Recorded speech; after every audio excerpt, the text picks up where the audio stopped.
7वी भेट आहे बहुतेक माझी। आणि आजच्या भेटीत साहेबांना मी म्हटलं की म्हणजे आम्ही मतदारसंघात तयारीला लागायचं कसं करायचं, तर साहेब म्हणे तुम्ही तुमचं काम चालू ठेवा, ठीक आहे, तुम्ही शर्यतीत आहे आणि 26 किंवा 27 तारखेला फायनल डिसिजन पक्षातर्फे देण्यात येईल। आणि एक साहेबांना सांगितलं का माझा फायदा हा पक्षासाठी कसा होऊ शकतो, कारण मी ऑलरेडी गावागावात पोहोचलो आहे। तुम्ही कोणताही उमेदवार दिला तर त्या उमेदवाराला तरी स्वतःची ओळख सांगा लागते आणि मतदारसंघातून ज्या लोकांचे फीडबॅक येऊन राहिले, तर साहेबांनी एक जे आम्हाला सांगितलं का तुम्हाला तयारी करायची आहे तर या पद्धतीने तयारी करावी लागेल। तर त्याच्यामुळे साहेबांबाबत सविस्तर चर्चा झाली लोकसभेबाबत आणि 26-27 तारखेला फायनल डिसिजन देतो म्हणून सांगितलं।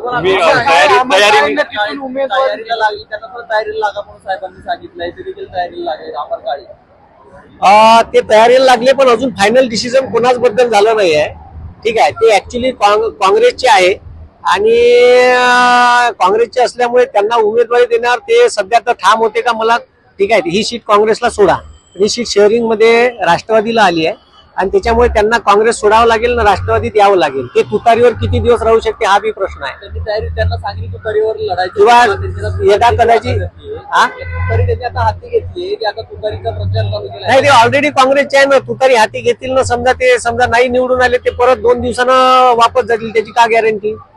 साहेबांना तुम्ही प्रवेश करणार का? हो मी प्रवेश करणार ना, त्याच्यासाठी आलो ना।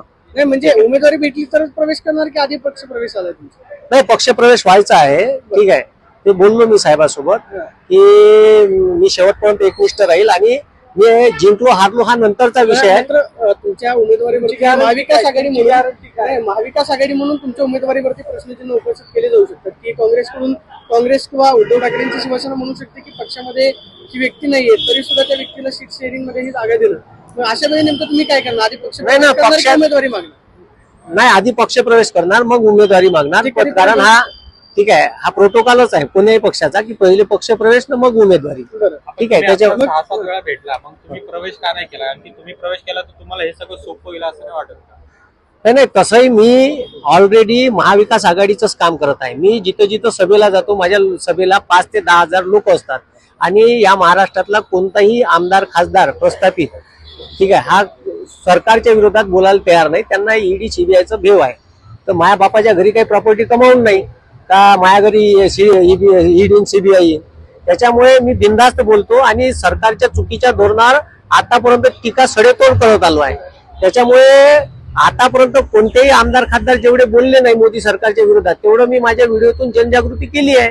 त्याच्यामुळे माझा विषयच येत नाही, मी जे काही भाषणात लोकांना जागृती करून सांगतो तर हे जे मत कन्वर्जन होत आहे तर माझा काही वैयक्तिक कोणताही प्रश्न नाही, कोणती संघटना नाही, त्याच्यामुळे हे मत सगळं महाविकास आघाडी मग ते काँग्रेसला जाऊ शकते किंवा मग राष्ट्रवादीला जाऊ शकते। होमवर्क करून आले होते तुम्ही, काय होमवर्क केला साहेबांनी? नाही, होमवर्क म्हणजे हे आहे की मी सगळ्या डाटा अनालिसिस केल्याशिवाय बोलत नाही, मी कोणताही व्हिडिओ टाकतो तर अभ्यास करून टाकतो। आणि मागच्या इलेक्शन मध्ये असं ठीक आहे हो म्हणजे कंटिन्यू 3 इलेक्शन मागचे पाहिले वर्धेच्या बाबतीत तर 3.5-3.5 लाख कॅडर वोटिंग आहे, ठीक आहे, जे काँग्रेस राष्ट्रवादीचं आहे। आणि त्याच्यात मी ज्या लोकांचे प्रश्न मांडतो मग ते बेरोजगार युवक असो, आता कॉन्ट्रॅक्ट भरतीचा प्रश्न असो, त्याच्यानंतर शेतकऱ्याच्या भाववाढीचा प्रश्न असो, ठीक आहे, शेतकऱ्याचे सोयाबीनचे भाव तिथंच आहे, कापसाच्या भावाचा मुद्दा आहे, संत्रा निर्यातीचा मुद्दा आहे, निर्यात बंदी करून टाकली, तर असे अनेक मुद्दे मी उचलतो। मग ते गोरगरिबाचे कष्टकऱ्याचे असो, त्याच्यामुळे काय होते का आणि डॉक्टर बाबासाहेब आंबेडकर फुलेशाह आंबेडकर विचारधारा सांगत असल्यामुळे चळवळीतले लोक आणि जो जागृत वोटर आहे तो जागृत वोटर तो एससी समाजाचा असो, एसटी समाजाचा असो, महिला असो, बचत गटाच्या, त्या सगळ्या ठीक आहे माझ्या बाजूनं आहे। आणि मला तरी वाटते का ते जवळपास 3-3.5 लाख वोटर आहे ते मला मिळू शकते आणि हे 3-3.5 लाख असं 6.5 लाख विनिंग वोटिंग आहे यावर्षी।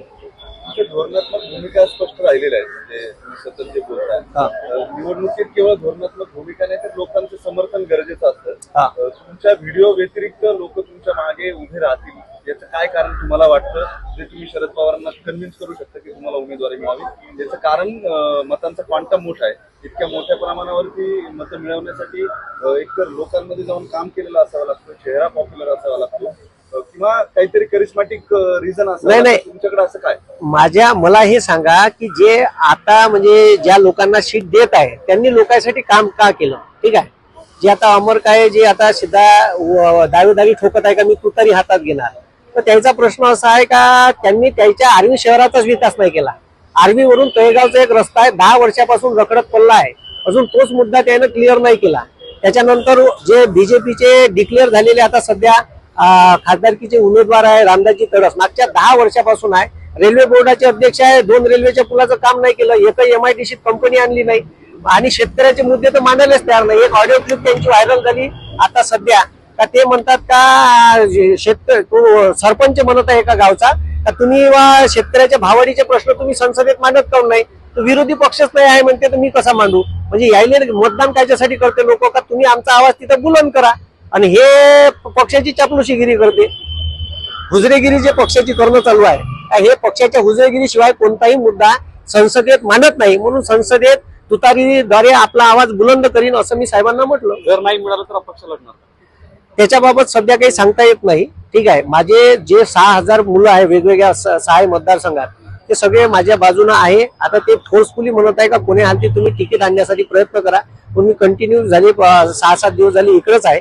आता मी मतदारसंघात जाऊन मी माझ्या कामाला लागतो. ठीक आहे, साहेब जो काही निर्णय घेईन तो आम्हाला मान्य नाही, आणि मी महाविकास आघाडीच्या बरोबरच आहे महाराष्ट्रभर आतापर्यंत करत आलो. जे महाराष्ट्रातले नेते नाही करू शकत ते मी करून राहिलो, कारण एवढे फॅन फॉलोविंग आणि 10-10 हजार लोक बिना पैशानं माझ्या सभेला येतात. सरळ मोदी सरकारवरच्या चुकीच्या धोरणात टीका करतो, त्याच्यामुळे सगळे मत डायव्हर्जन यायच्याच बाजूने होऊन राहिलं. हा पक्षाला महाविकास आघाडीला माझा फायदा आहे. थँक्यू.